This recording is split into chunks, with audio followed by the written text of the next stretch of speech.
اور اس کے بعد پھر جو تیرے لیے اگنی پریکشا ہے وہ بھی باقی رہے گی انشاءاللہ العزیز۔ یہ اصول ہیں مباہلے کے۔ اب پھر میں یہاں پر کچھ چیزیں ضرور عرض کروں گا۔ جانے سے قبل ایک اور بات اس پاکھنڈی کے لیے، نرسنگھانند کے لیے، کہ تیری بھی باڈی ٹیسٹ ہوگی، میری بھی باڈی ٹیسٹ ہوگی، تیرے بھی کپڑے چیک کیے جائیں گے، میرے بھی کپڑے چیک کیے جائیں گے، کوئی چیز لگا کر کے نہیں آیا جائے گا، ہم اسی طرح سے آئیں گے، اور کتنے لوگ رہیں گے اس کو اگلی مرتبہ میں ہم طے کریں گے۔ اور یاد رکھنا، شرارت کرنے کی کوشش نہیں کرنا۔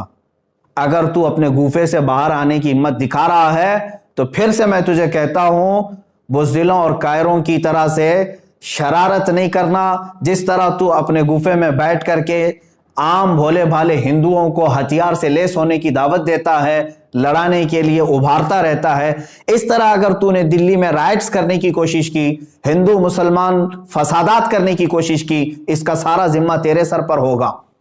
اس لیے کہ میں ہندو مسلمان لڑائی کا، فساد کا حائل نہیں ہوں۔ میری لڑائی عام لوگوں سے نہیں ہے، صرف تیرے سے ہے، تجھ پاکھنڈی سے ہے، جو تو اپنے مغلظات کے ذریعے سے اسلام کو اور قرآن کو اور میرے آقا کو نشانہ بناتا ہے۔ سب کو معلوم ہے تو سیاست کے لیے یہ تمام چیزیں استعمال کر رہا ہے، لیکن آج بات آ گئی ہے میرے نبی محترم صلی اللہ تعالیٰ علیہ وسلم کی۔ تو کیا سمجھتا ہے کہ اسلام یہ کوئی کھیل ہے، آج کل کا آیا ہوا ایک دین ہے؟ اسلام تو اس دن سے ہے جس دن پہلے انسان نے اس دھرتی پر قدم رکھا ہے۔ میرے رب ذوالجلال کا ہر گھڑی انشاءاللہ العزیز اعانت کا وعدہ ہے قرآن پاک میں، اور مجھے یقین کامل ہے۔ اور جو باتیں مجھے عرض کرنی ہے، پرمیشن تو لے کر کے ہمیں بھیجے گا، اور تاریخ میں نے طے کر دیا۔ پھر ایک بات، تو جل کر مر گیا تو اس کی ذمہ داری میری نہیں ہوگی، یہ بھی لکھ کر کے پہلے سے دے دینا، کسی ایڈوکیٹ کے ذریعے سے بنا کے، کہ میں اپنی خوشی سے جل کر کے مرنا چاہتا ہوں، اس لیے کہ بعد میں تیرے جل کر مرنے کے بعد نہ یہ ذمہ داری میرے اوپر ہوگی اور نہ ہی کسی مسلمان پر ہوگی، اور انشاءاللہ العزیز مجھے یقین ہے میرے دین پر اور رسول پاک صلی اللہ تعالیٰ علیہ وسلم کی حقانیت پر اور قرآن پر یقین ہے، جو ہوگا میرے رب تعالیٰ کی مدد ضرور آئے گی۔ آخر میں اپنے تمام مسلمان بھائیوں سے یہ ضرور گزارش کروں گا، اور علماء اہل سنت سے بھی، کہ جنہوں نے مجھ سے بڑی محبتوں کا اظہار کیا، ہر خانقاہ سے دعا کے پیغامات آئے، اور علماء اہل سنت نے ڈھیروں دعاؤں سے مجھے نوازا ہے، مسلسل میں ارسال کر رہے ہیں۔ کئی حضرات نے مجھے اپنی نیکیاں، اپنے نوافل میں یاد کیا۔ بہرحال میں تمام ہی نوجوانوں سے کہنا چاہوں گا، اے مسلمانوں، اب مجھے بتاؤ، میرے آقا صلی اللہ تعالیٰ علیہ وسلم پر اس قدر مغلظات بکنے کے بعد اب جینے کا مطلب کیا رہ جاتا ہے؟ اب جینے کا مطلب کیا رہ جاتا ہے یہاں پر؟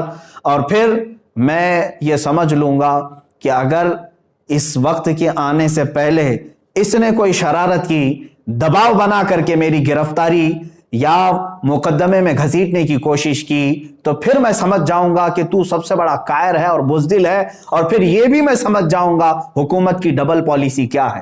جگہ جگہ سے اس پر ایف آئی آر ہوئے ہیں، دسیوں مقدمے ہو گئے، لیکن اس کو کوئی اریسٹ نہیں کر رہا آج تک۔ کھلے سانڈ کی طرح سے وہ گھوم رہا ہے، زہر پھیلا رہا ہے، آج تک زہر پھیلا رہا ہے۔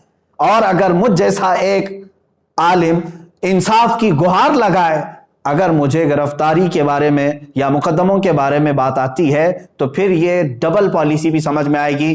جس طرح مجھے آج ہی میرے گھر پر پولیس بھیج کر کے نشانہ بنانے کی کوشش کی گئی، وہ جس کی طرف سے بھی پولیس آئی ہوگی، لیکن اگر ان معاملات میں یہ شرارتیں بھی تو کرے گا تو بھی کان کھول کر کے سن لے، میرا یہ چیلنج کبھی ختم نہیں ہوگا، انشاءاللہ کبھی ختم نہیں ہوگا۔ اگر دباؤ میں آ کر کے کسی نے گرفتاری اور دیگر معاملات کر بھی دیے میرے ساتھ، ارے میرا قتل بھی کر دیا، انشاءاللہ العزیز ہندوستان کے ہزاروں عاشقان مصطفیٰ ہیں جو پھر کھڑے ہو کر کے تجھے للکاریں گے،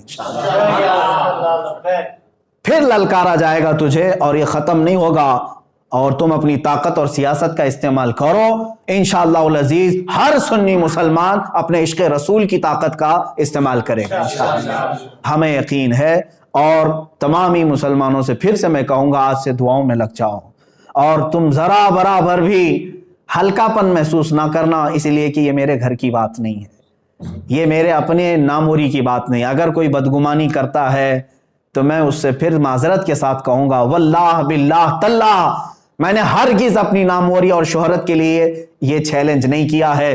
دل جل رہا تھا اسلام کی حقانیت اور رسول مختار صلی اللہ تعالی علیہ وسلم کی شان اور قرآن کی شان کے اظہار کے لیے میں نے چیلنج کیا, اور مجھے یقین کامل ہے انشاءاللہ العزیز, یقین کامل ہے فتح ہوگی تو اللہ رب العزت کے ان بندوں کی فتح ہوگی, کیونکہ قرآن میں مولا نے فرمایا کان حقا علینا نصر المؤمنین. اللہ فرماتا ہم نے اپنے اوپر لازم کر لیا ہے ایمان والوں کی مدد کریں گے. میرا رب فرماتا ہے کتب اللہ لاغلبن انا ورسلی ان اللہ قوی عزیز. اللہ نے یہ لکھ دیا ہے کہ غالب آؤں گا تو میں اور میرے رسول, اور بے شک اللہ قوت والا اور غالب آنے والا ہے. اور پھر میرے رب تعالیٰ نے یہ بھی فرما دیا ہے هو الذی ارسل رسولہ بالہدی ودین الحق لیظہرہ علی الدین کلہ. وہ اللہ ہے جس نے اپنے رسول کو دین حق کے ساتھ بھیجا ہے, دین حق کے ساتھ بھیجا ہے, کسی آتنک کے ساتھ نہیں, اس لیے کہ وہ تمام ادیان میں غالب آئے. اور میرے رب تعالیٰ کے اس کلام مقدس پر یقین رکھو اے سنی مسلمانوں. اور پھر میں گنگناتے ہوئے یہ پیغام ہر ایک سنی مسلمان سے کہوں گا تم بھی آج سے اس کو ورد زبان بنا لینا, اس لیے کہ رزم گاہ حق و باطل اب گرم ہو چکا ہے. اب حق و باطل کے معرکے کی ان تمام تماشا بین مت بننا, حصہ بننے کی کوشش کرو, حصہ بننے کی کوشش کرو. یا رسول اللہ کروں تیرے نام پہ جہاں فدا, نہ بس ایک جہاں دو جہاں فدا, دو جہاں سے بھی نہیں جی بھرا, کروں کیا کروڑوں جہاں نہیں. ایک جان کیا ہے اگر ہو کروڑوں, تیرے نام پر سب کو وارا کروں میں. یا رسول اللہ ابھی وہ امی فدا کا آقائی و مولائی آپ کی شان میں مغلظات بکے جا رہے ہیں اور ہمارے کان ابھی تک سننے کے لیے باقی ہیں. ہم معذرت چاہتے ہیں یا رسول اللہ, اے اللہ کے نبی صلی اللہ تعالی علیہ وسلم, ہم گناہگاروں کو ایک بار پھر سے معاف فرمائیں, اور دین حق اللہ رب العزت کے نصرت کے لیے, دین حق کی نصرت کے لیے دعا ضرور فرمائیں.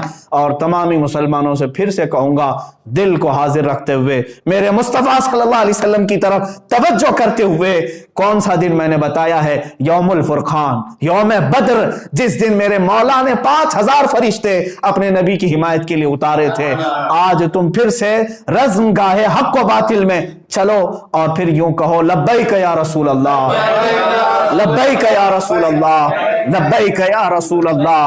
اور انشاءاللہ العزیز جو علماء اہل سنت و جماعت آنے کے لیے مجھے میسیجز بھیج رہے ہیں, ان سب سے بھی گزارش ہے, تاریخ میں نے اعلان کر دیا, جو حضرات پہنچ سکتے ہیں وہ انشاءاللہ ضرور پہنچیں گے, اور اپنی قوت ایمانی کا ثبوت آج دینے کا وقت ہے, ہم دے کر کے رہیں گے انشاءاللہ.